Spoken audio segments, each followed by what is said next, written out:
Hello all, I'm coming to you on a very wet weekend in New Zealand. Most appropriate at a time when we have so many changes occurring in immigration and the need for absorption is paramount. Now, the purpose of this message is to make you aware of what's going on and the impact on employers and migrants, and I certainly have a lot to tell you. Now, for those of you who don't know me, I'm Ranson. I'm based in the Wellington region and operate throughout New Zealand with a global outreach. I'm a licensed immigration advisor, accredited and licensed by the New Zealand government, and we specialise in all types of New Zealand immigration from without handling refugee law. My company is known as Woburn International. Now, almost 2 years ago, our government announced that they would be introducing a new accreditation scheme commencing from 1 November this year. All employers had to apply for an accreditation in order to employ new migrants going forward. At the same time, they would only be having one category for temporary work visas instead of 6. Now, the concept of only having one temporary visa certainly sounded appropriate, taking away lots of confusion for migrants. And on Friday the 16th, this idea all changed.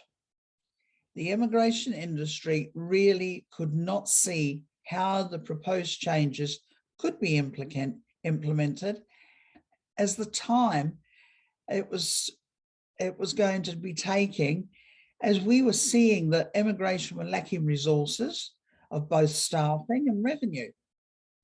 Now, this coupled with the government's previous history in delaying changes, and that's been going on continuously. So the new plan is that the changes will come in mid-2022. Now, look, you need to be aware that there's been so much money wasted here with government officials travelling around the country, the length and breadth, talking to employers and at forums. And this really has wasted a lot of revenue, which could have been used towards the processing of the skilled migrant residence applications for those migrants who have been waiting for more than 2 years to learn of their future in New Zealand. Now, especially when we've been given the reasons that for not processing them is the fact that it's being hindered through no funding or resourcing requirements. What is happening? Now, for those employers who hold the original employer accreditation, allowing your migrant employees to gain work to residence visas, you were originally told you could only offer this facility until end October for new applications. This has changed. And you may continue to employ new migrant staff under this criteria, providing the salary of $79,560 minimum is given. The issue now, those of you employers whose accreditations were coming up for renewal before 31 October were being discouraged from renewing, and no longer you have the facility that you could use to actually have these people still join you. Now, this needs addressing, and the question has been asked, along with employers still being able to lodge a new employer accreditation, as it is great benefit to you and your employees, as this does put them on the path for New Zealand residents, whereas in the future, gaining New Zealand residents is going to prove very difficult. The next announcement related to temporary essential skills work visas. Now, with the median wage changing to $27 per hour from Monday, the 19th of July, those of you applying for this temporary work visa earning below the $27 per hour, the government has extended the validity of the visa from 12 to 24 months. That's good. In addition, If your existing temporary work visa is expiring, the government have simplified the process for applying for a new essential skills work visa, providing it's for the job you are currently doing. So it must be the same role, the same employer, the same location. So it's exactly the same. Now, if the employer is going to need you to go elsewhere or give you a promotion, make any changes, there's going to be needs for the job being advertised.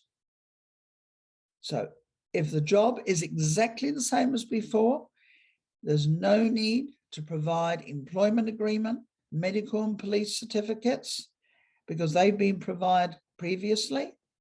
They're not going to be needed for the new application. It's only if you are changing location. Now, let's be realistic here. What has been announced for the temporary work visa is purely tinkering with the system, a smokescreen for people to think something proactive is happening. Industries across New Zealand have been crying out for skilled workers, and this change is not going to make more people appear for the work. New Zealanders need all the tradespeople to help in the redevelopment of this country. We have homes that need building, but where are we getting the skills to do this?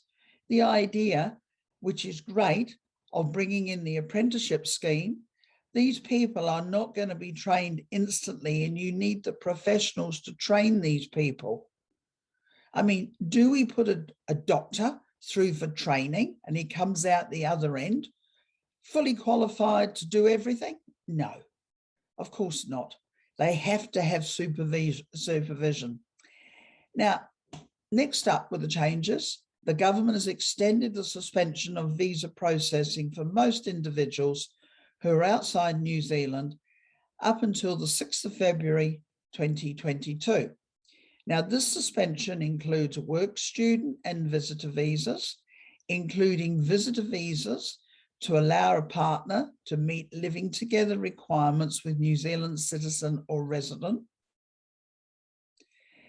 The suspension does not include relationship based on culturally arranged marriage, visitor visas, partner of a New Zealand citizen or resident, dependent and adoption visas.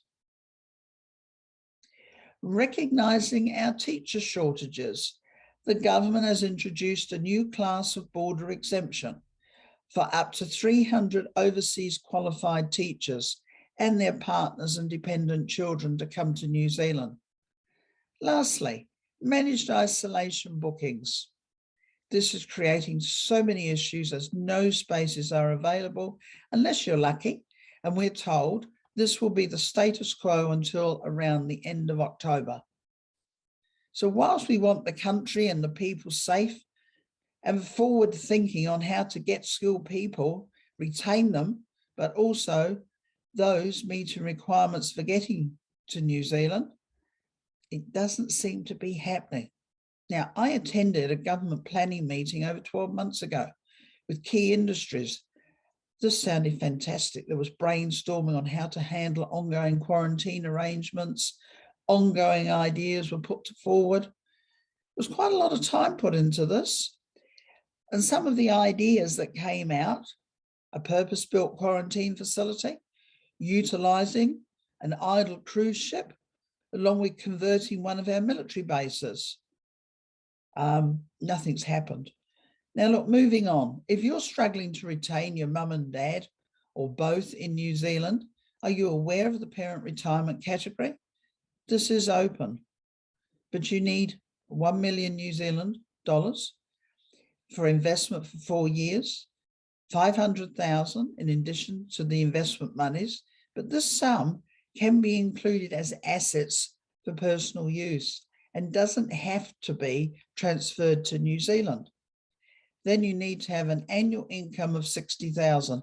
I know this trips some of you up, but look, you don't know what's possible. So let's have a discussion about it. You don't know what could be able to be arranged. Investors, do you want to make a difference for your future? If you are in the investor category and there are good opportunities, your investments can be 10 million or 3 million. And in meeting requirements, you do gain New Zealand residence after you've made the appropriate investments. It's not a quick pathway, but it's worth you looking at. So look, talk to us. So we at Woburn International, we're a great team of knowledgeable, skilled people with high values. We're not going to put an application in if we don't believe it will work. So talk to us about what you would like to achieve with your immigration needs, and we'll assess your prospects at no charge. I'm June Ranson. Our website, Woburn International, or services at Woburn, or june.ranson@woburn.co.nz. So until next time, keep safe and healthy. We'll try and keep dry, and thank you for listening. Bye for now.